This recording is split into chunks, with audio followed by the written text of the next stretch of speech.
Here we are in the Make It Happen Network with strategy number 10, one of my favorites, reach for the stars. And in the context of peak performance, what do you mean by that?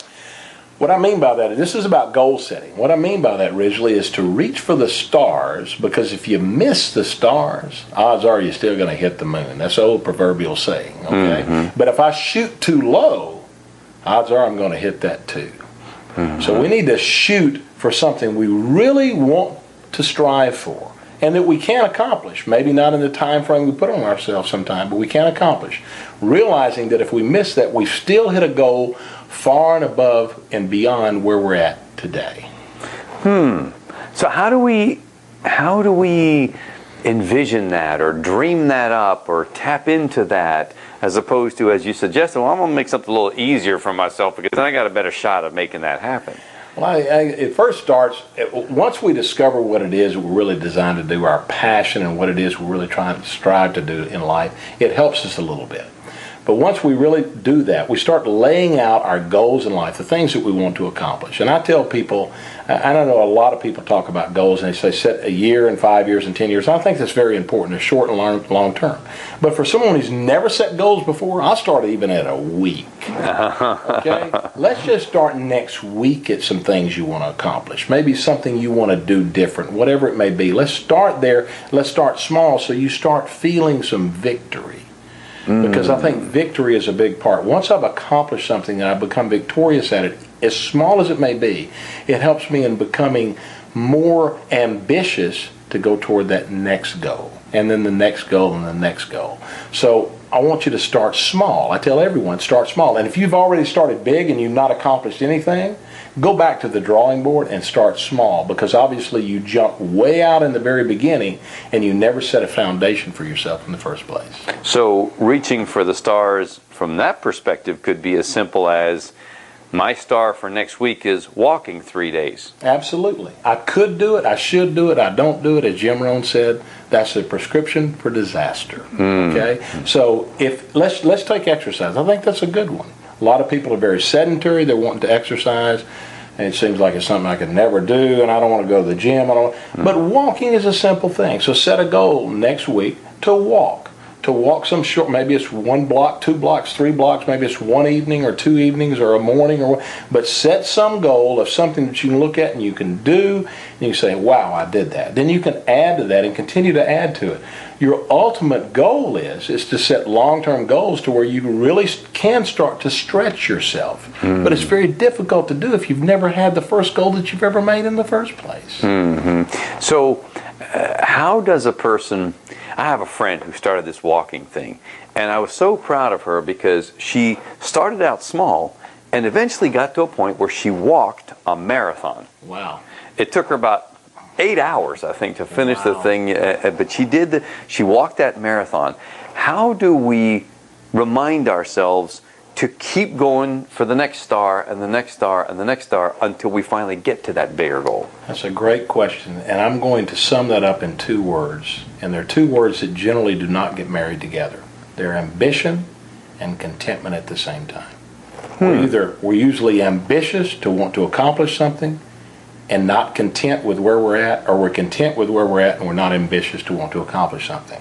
I tell everyone, be content with today. Be happy with who you are, what you are, and where you are today.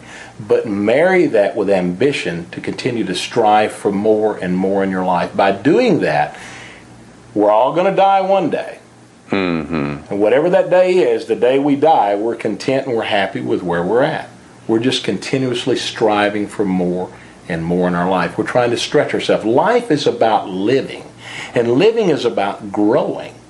If I become sedentary and I stop growing, then I have to start dying.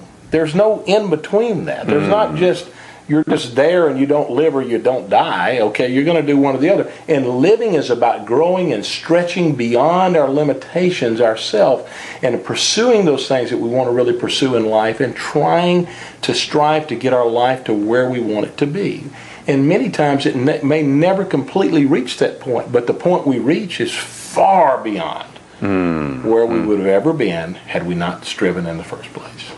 What do you say to the person that has somehow lost their dream, lost their oomph to reach for the stars? I would say the same thing that I say in the strategy that deals with the 7 wealth destroyers, and that is, do not allow that crisis to become a ruin in your life. We call that, in that particular strategy, the financial death rattle, but I'll call it the life death rattle. And that is, I don't try anymore. I don't want to do anything anymore. I allow a crisis, whatever that crisis is in my life, to become a ruin in my life and stop me from growing and doing anything else. It happens to everyone at some time in their life. All of us. Me, you, all of us. The difference is those of us that recognize that, and now by having the knowledge, you recognizing that, and being able to confront that and say, you know what, I'm not going to allow that crisis to ruin my life. There are people that have overcome crises that most of us can't comprehend. We've all lost loved ones. Maybe they lost all their loved ones at one time. Maybe they've had some just tragic event that we look at and say, how could we ever even think about getting through that? But they did. And they made some great accomplishment from such a tragic event. I use Adam Walsh as an example for that, Ridgely, a lot with the America's Most Wanted show.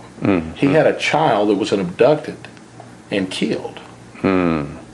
Brutally killed.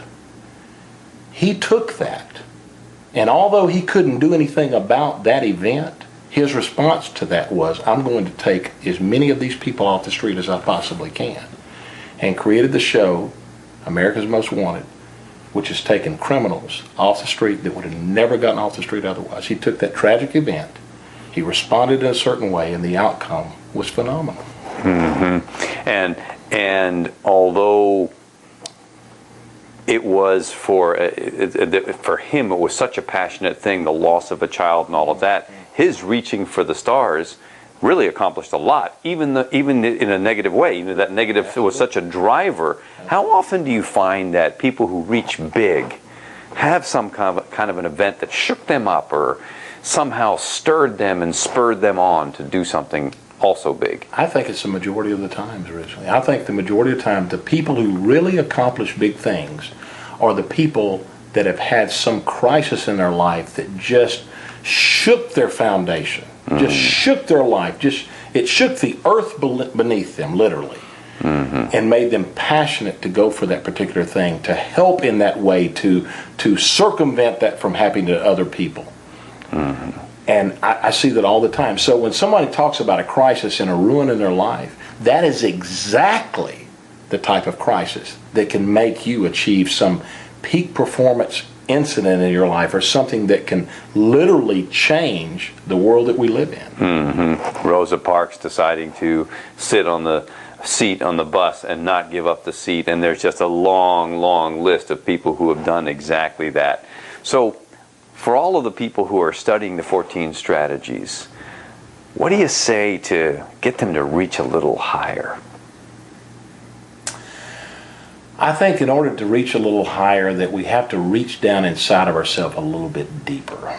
And as we're setting goals in our life and trying to strive for things, I could set a goal to be the heavyweight boxing champion of the world, but I'm not going to make that. I'm not made for that. So make sure that you're setting goals that, yes, make you reach a little higher and strive a little bit more, but make sure they're designed for you. It's very important. If you set goals that aren't designed for you, that are way beyond who you are as a person, not because someone's better than you, but just because you're created differently, you're going to be disappointed over and over. Make sure your goals are designed for you. We made a Dream Navigator just for you, this part of this network, that you can download to help you to examine your dreams and the goals you're setting for your life, to make sure that they're made for just you.